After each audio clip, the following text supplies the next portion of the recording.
Hello दोस्तों, स्वागत है आपका मेरे YouTube चैनल पूजा पाठ में। प्रिय भक्तगणों, आज चैत्र माह शुक्ल पक्ष की सप्तमी तिथि है और आज का दिन भूमंडल की अधिष्ठात्री माता महाकाली को समर्पित है। आज अति विशेष आनंदपूर्ण तिथि के दिन माता कालरात्रि की कथा का श्रवण करने से व्यक्ति तंत्र मंत्र दुष्प्रभाव से छूटकर खुशहाल कांति युक्त हो जाता है। शत्रु भय अकाल मृत्यु के घेरे से दूर हो जाता है। दानव दैत्य भूत प्रेत आदि इनकी स्मरण मात्र से ही भयभीत होकर भाग जाते हैं। साथ ही गृह बाधाओं से भी मुक्ति मिलती है। जीव जंतु अग्नि आदि का भय समाप्त हो जाता है और माता की कृपा प्राप्त करने के लिए प्रिय भक्तगणों, इनका रूप देखने में अत्यंत ही भयंकर, परंतु ये अपने भक्तों को सदैव शुभ फल प्रदान करती हैं, इसलिए इन्हें शुंभकरी भी कहा जाता है। नवरात्रि में इनकी उपासना करने से ब्रह्मांड की सारी सिद्धियों के दरवाजे खुल जाते हैं। तो आज मैं सुना रही हूँ नवरात्रि के 7वें दिन सुनी जाने वाली माता कालरात्रि की बड़ी ही दुर्लभ और पावन पौराणिक कथा, जिसे आप सभी भक्तगण बड़ी श्रद्धा और प्रसन्न चित्त मन से पूरा अवश्य सुनिए। इससे मन चाहे फल की प्राप्ति होती है। पौराणिक कथाओं के अनुसार शुंभ निशुंभ और रक्तबीज नामक 3 दुष्ट दैत्य थे। इन तीनों ने मिलकर 3 लोकों में हाहाकार मचा दिया था। समस्त प्राणियों और देवताओं के सामने जीवन संकट उत्पन्न हो गया था। इन दुष्ट दैत्यों के बल के आगे कोई भी अस्त्र शस्त्र टिक नहीं पा रहा था। अंत में परेशान होकर सभी देवतागण भगवान शिव के पास पहुँचे और उनसे समस्त प्राणियों और अपने प्राणों की रक्षा की गुहार लगाई। शिव जी ने देवताओं की व्यथा को समझते हुए उन्हें शीघ्र ही इन संकटों से छुटकारा दिलाने एवं समस्त प्राणियों की सुरक्षा का वचन दिया। शिव शंकर जी को पता था कि इन दैत्यों का संहार माता पार्वती ही कर सकती हैं। तत्पश्चात भगवान शिव जी ने माता पार्वती से कहा, हे देवी, आप आदि शक्ति जगत जननी है। आपके तेज का सामना तीनों लोकों में कोई नहीं कर सकता है। आप इन दुष्ट राक्षसों का वध करके इस सृष्टि की रक्षा करें। शिव जी की आज्ञा पाकर माता पार्वती ने दुर्गा देवी का रूप धारण किया और शुंभ निशुंभ एवं रक्तबीज का वध करने निकल पड़ी।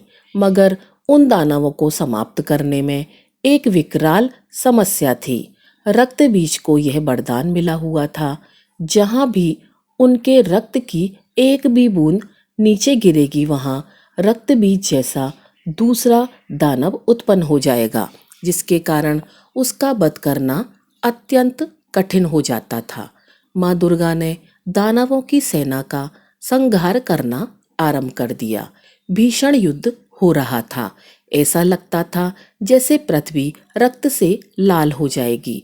माँ दुर्गा अपने सिंह पर सवार होकर दानवों के खेमे में प्रलय मचा रही थी। उनका रुद्र रूप देखकर दानव भय से कांप रहे थे।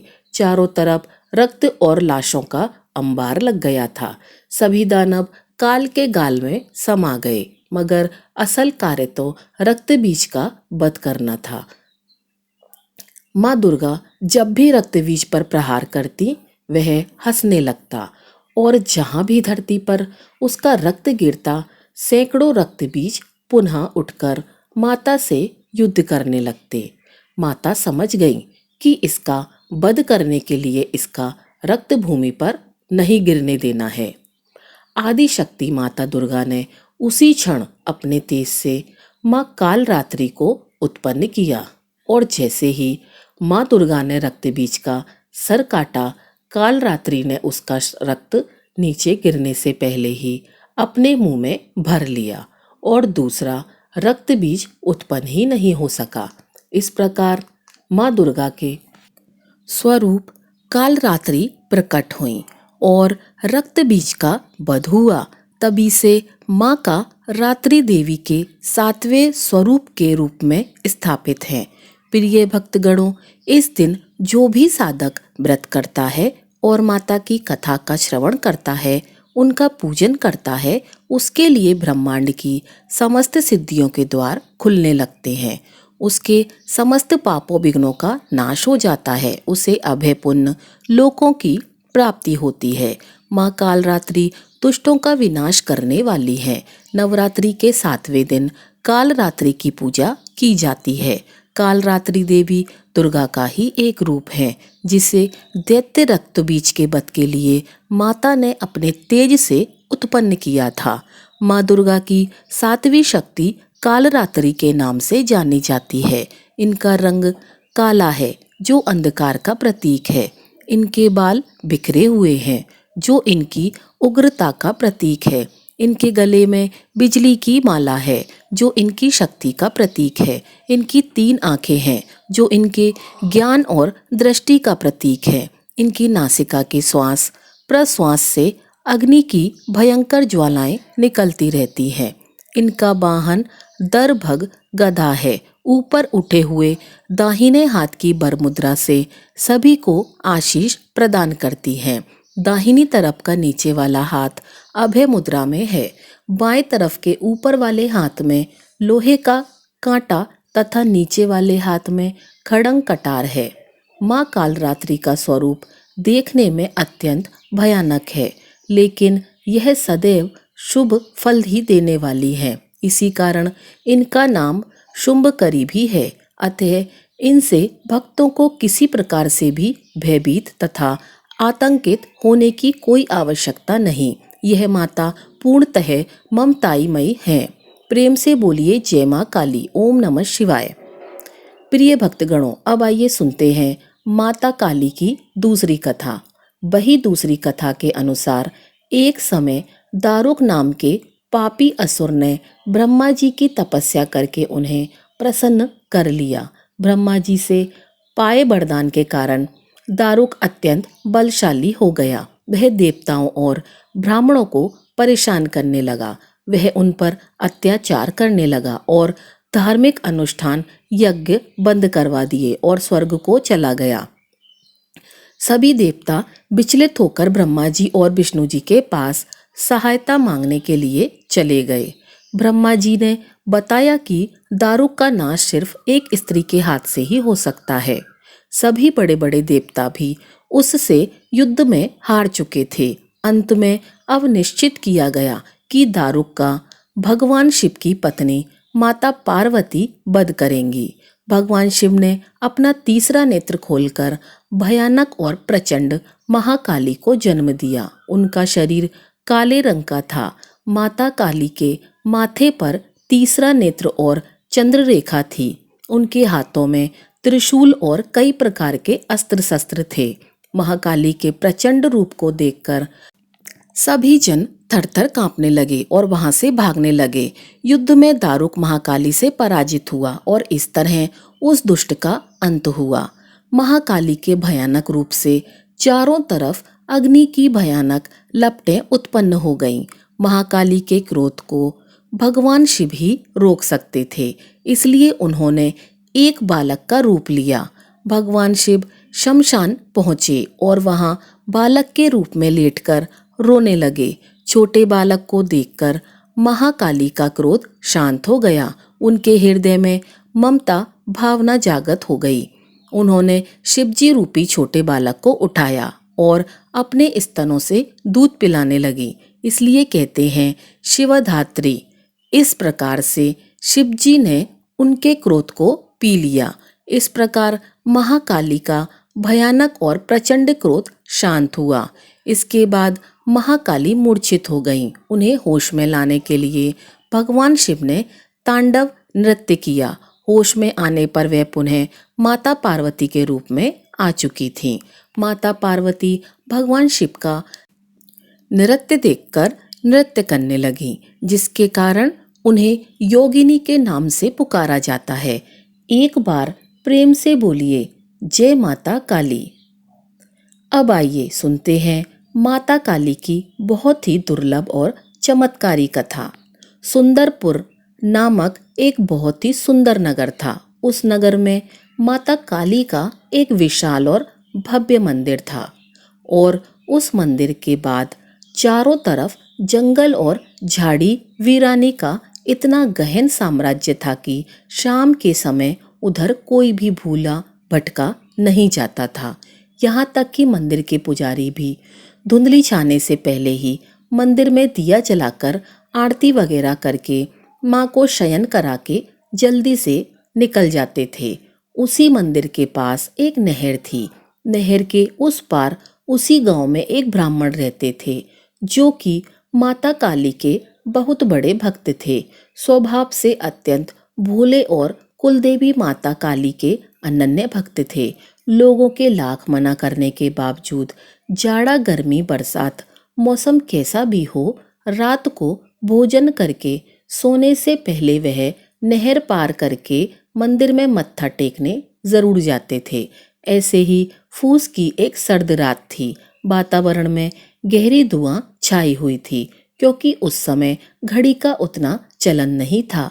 तो ब्राह्मण देव भोजन करने के बाद अपने खेत की रखवाली तथा माता का दर्शन करने के लिए वहां पर चले आए। खेत में फसलों की रखवाली करते हुए उन्हें काफी समय हो गया। आसमान में कोहरे की वजह से चांद दिखाई नहीं दे रहा था, सो समय का ठीक ठाक अंदाजा नहीं लग पाया और शरीर पर कंबल डाले ब्राह्मण देव रोज की तरह मंदिर की ओर बढ़ चले। क्योंकि उस समय नहर में पानी घुटनों से ज्यादा नहीं था तो पार करने में ज्यादा परेशानी नहीं हुई। जाड़े की उसी रात जब वह मंदिर के पास पहुंचे, दूर दूर तक सन्नाटा छाया हुआ था।